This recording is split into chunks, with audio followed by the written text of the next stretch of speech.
मी Manisha kitchen मध्ये तुमचं खूप खूप स्वागत आहे।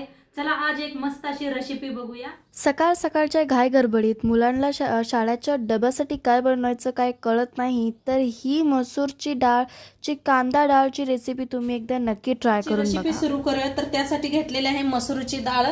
मसूरची डाळ चांगली भिजलेली आहे। इथं घेतलेला आहे कांदा, कांद्याची पात घेतलेली आहे, वल्ला कांदा बी आहे, टमाटो घेतलेला आहे। गॅस कढाई ठेवलंय, तेल चांगलं गरम झालेलं आहे। तेल चांगलं गरम झालेलं आहे। मोहरीचं तेल वापरलंय, अर्धा चमचा जिरा, अर्धा चमचा मोहरी घातली होती पहिलं, सॉरी, मग जिरं घातलेलं आहे।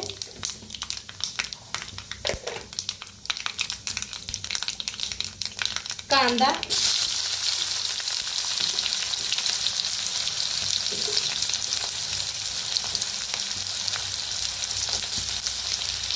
कांद्याला भाजून घेऊया।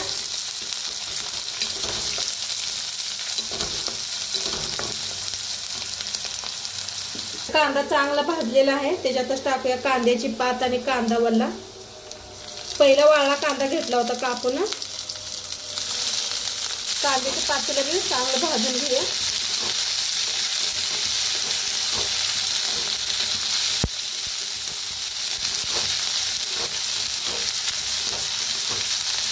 त्यातच टाकायचं टमाटर बी,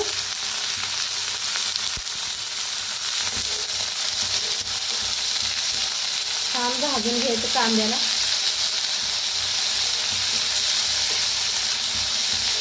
खूप छान लागते पाती संगत नाही, मसुरीची डाळ छान लागते नाही।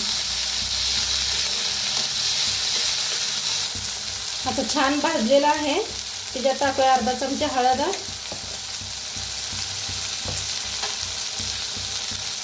लाल तिखट,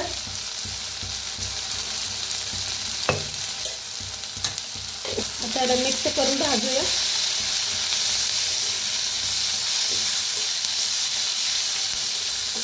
जास्ती कुठला मसाला वापरलेला नाही, सिंपल आपलं घरचं लाल तिखट, हळद वापरलेला आहे।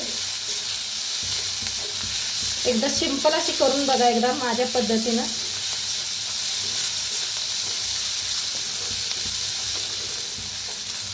आता धुवून डाळ घेतलेली आहे, मिक्स करून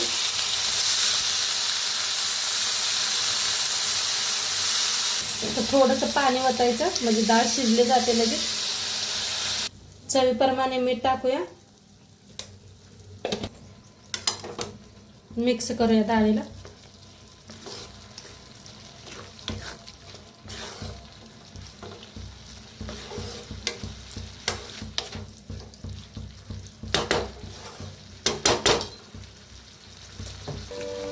तर मिक्स करून घेतलेला आहे, आता झाकून शिजवू देऊया आपण।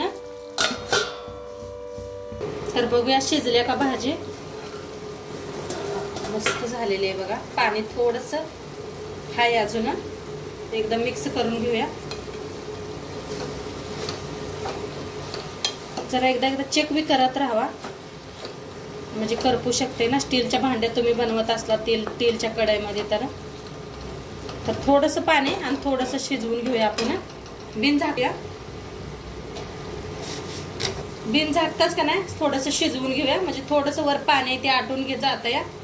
पूर्ण पाणी आटलेलं आहे, डाळ म्हणून मस्त अशी रेडी झालेली आहे, टिफिनसाठी रेडी झालेली आहे। आता गॅस करूया बंद, आणि इकडे माझ्या चपात्या बी चालू आहेत, त्या गरम गरम चपात्या डब्यासाठी बघा, सकाळच्या घाई गडबडीत। तर इकडे डाळ शिजूस तर इकडे चपात्या बी करून घ्यायला लागलेले आहे मस्त। तर आजचा व्हिडिओ कसं वाटलं नक्की सांगा। चॅनलवर नवीन असाल तर चॅनलला सबस्क्राईब करा। उद्या भेटूया अशाच नवीन नवीन रेसिपी सोबत। तोंडपातूर खात राहा, मस्त राहा, आणि शेवटपात्र व्हिडिओ बघितला पाहिजे। तुमचं सर्वांचं मनापासून धन्यवाद, बाय।